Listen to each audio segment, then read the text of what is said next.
Assalamualaikum warahmatullahi wabarakatuh. Apa kabar sahabat beriman? Selamat datang di Khazanah Islam.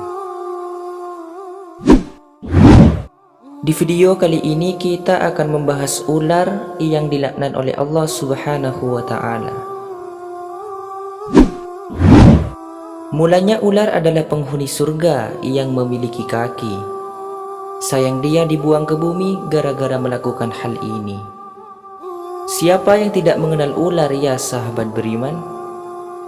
Hewan ini banyak dijumpai, terutama di hutan belantara, air dan tempat-tempat yang rimbun. Ular memiliki tubuh panjang dan melata. Dikenal sebagai hewan yang mematikan. Maka dari itulah ular adalah jenis hewan yang ditakuti banyak orang. Jenis ular tertentu memiliki bisa atau racun yang mematikan. Maka dari itu sangat wajar jika siapapun yang menjumpainya akan secara refleks segera menghabisinya. Namun ada hal yang unik dalam diri ular, yaitu binatang melata ini akan sulit mati jika kepalanya masih utuh. Akan tetapi apabila kepalanya dihancurkan, justru hal itu akan mempercepat kematiannya. Mengapa ya sahabat beriman? Dikutip dari kitab Tafsir Al-Qurtubi, halaman 526, jilid yang ke-1, diterangkan bahwasanya iblis tatkala sudah diusir dari surga, ia berkeinginan untuk menggelincirkan Adam dan istrinya agar juga diusir dari surga. Keinginan iblis sulit terwujud karena ia sudah tidak berada di surga lagi. Siapa yang bisa membantunya masuk ke surga? Pada mulanya, ular termasuk binatang yang menghuni surga pula. Ada juga yang menyatakan ular adalah kendaraan termewah di surga. Bentuk apapun tidaklah sama dengan apa yang ada di bumi saat ini, berjalan melata tanpa memiliki kaki. Namun, ular merupakan binatang yang menawan serta memiliki kaki dan tidaklah berbisa. Tanpa disangka iblis meminta bantuan ular agar bisa masuk ke surga kembali.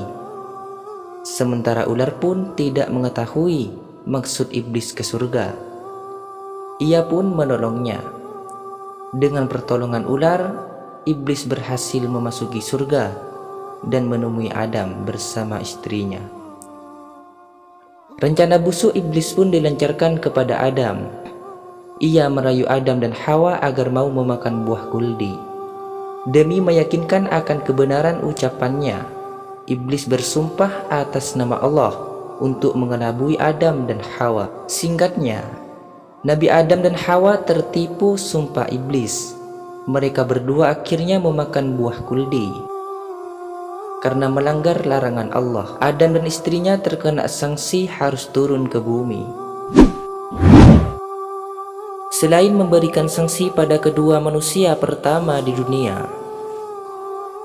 Allah juga memberikan sanksi kepada ular yang telah memberikan bantuan iblis untuk masuk ke surga lagi.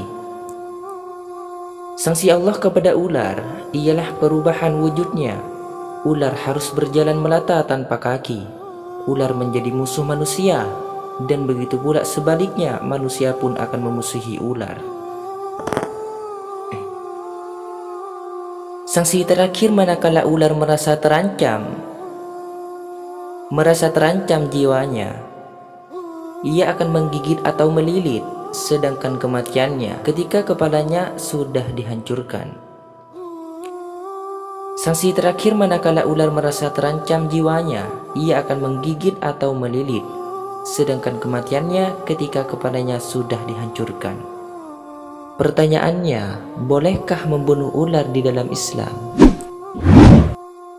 Dari Ibnu Mas'ud radhiyallahu anhu berkata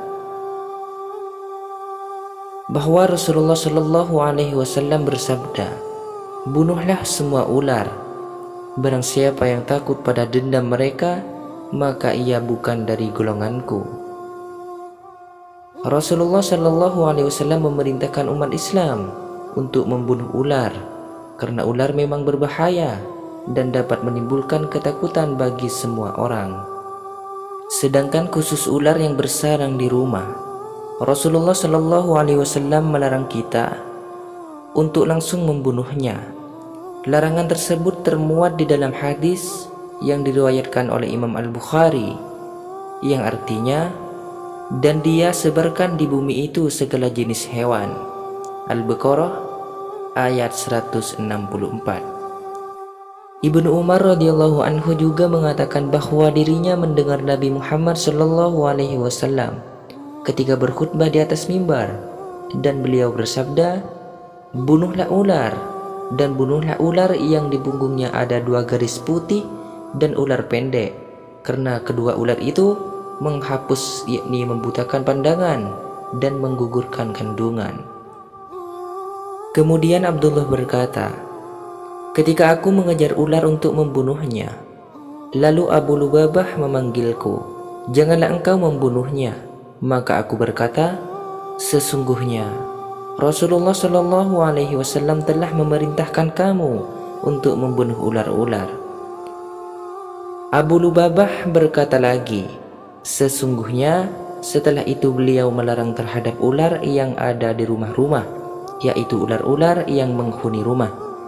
Dalam sebuah riwayat disebut, kemudian Abu Lubabah Abu Zaid bin Al-Khattab melihat kepadaku. Dari riwayat tersebut, Syamsul Rizal Hamid mengungkapkan dalam buku hadis dan sunnah pilihan, kita dianjurkan untuk memberikan kesempatan bagi ular yang bersarang di dalam rumah untuk menetap selama 3 hari jika tidak mengancam keselamatan. Setelah 3 hari, kita dianjurkan mengusirnya. Jika tidak pergi juga, maka ular tersebut baru boleh dibunuh. Demikian tadi hukum membunuh ular menurut Islam. Berdasarkan penjelasan di atas, umat Islam boleh membunuh ular jika keberadaannya mengancam keselamatan nyawa. Bahkan Rasulullah Shallallahu Alaihi Wasallam memerintahkannya. Jadi itulah cerita ular di surga yang dilaknat Allah Subhanahu wa Ta'ala. Semoga kisah ini bermanfaat untuk kita semua. Lebih dan kurangnya mohon dimaafkan. Khilaf ataupun keliru itu datangnya dari saya pribadi sebagai manusia biasa. Saya akhiri, wassalamualaikum warahmatullahi wabarakatuh. Tetap di Khazanah Islam.